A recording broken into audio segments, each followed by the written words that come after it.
ही बीड. सोलापूरच्या मोहोळ तालुक्यातील कोळेगावात पाणी शिरलेलं आहे। सीना नदीला आलेल्या पुरामुळे नागरिकांच्या घरात पाणी शिरलंय। माढा, मोहोळ, दक्षिण सोलापूर तालुक्यात गावांमध्ये पाणी शिरलेलं आहे। सागर सुरवसे आमचे प्रतिनिधी आपल्यासोबत थेट जोडलेले आहेत। सागर, काय सद्यस्थिती सोलापूरची?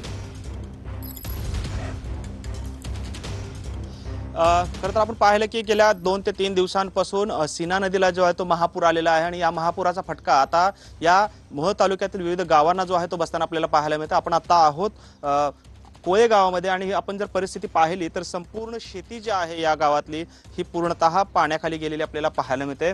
खरं तर हा समोरच्या बाजूला जो आहे तो या नदीचा मुख्य प्रवाह आहे आणि मुख्य प्रवाहापासून मोठ्या प्रमाणात पाणी जे आहे ते आता गावात शिरायला सुरुवात झालेली आहे। नागरिकांच्या वस्तीमध्ये देखील पाणी जे आहे ते शिरलेलं आहे आणि त्यामुळेच नागरिकांना आता इथून स्थलांतर करावं लागलेलं आपल्याला पाहायला मिळते।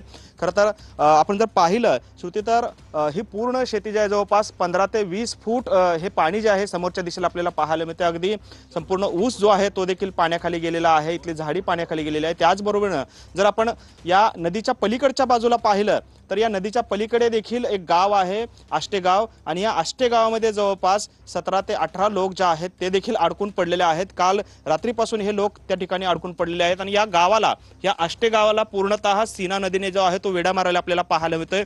ज्या पद्धतीनं हे सीना नदी या ठिकाणी वाहते तशीच ती पलीकडच्या दिशेला देखील प्रवाहित झालेली आहे। अति मोठ्या प्रमाणात पाणी या नदीला